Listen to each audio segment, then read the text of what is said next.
নির্বাচন সামনে রেখে একদিকে চলছে রাজনৈতিক দলগুলোর প্রস্তুতি, অন্যদিকে নির্বাচন কমিশনের বিরুদ্ধে তোলা হচ্ছে অভিযোগের পাহাড়। এক্ষেত্রে একটি দলের পক্ষপাতিত্বের অভিযোগ তুলছে রাজনৈতিক দলগুলো।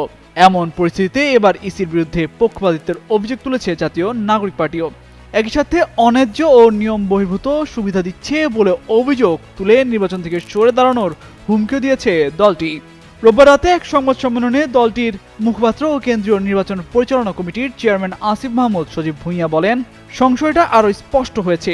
এই পরিস্থিতি যদি চলতে থাকে তাহলে অবশ্যই একটা শঙ্কা তৈরি হবে।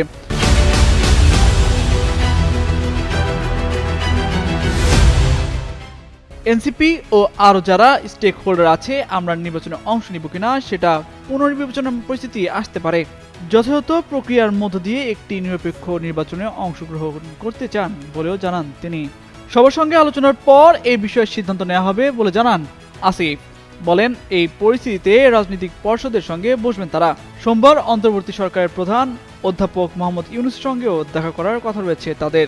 অন্যান্য যারা জোটসঙ্গী আছেন, জুলাই গণ অভ্যুত্থানে যেই সহযোগীরা ছিলেন, সবার সঙ্গে আলোচনার ভিত্তিতে সিদ্ধান্ত জানাবেন বলেও উল্লেখ করেন এনসিপির এই নেতা।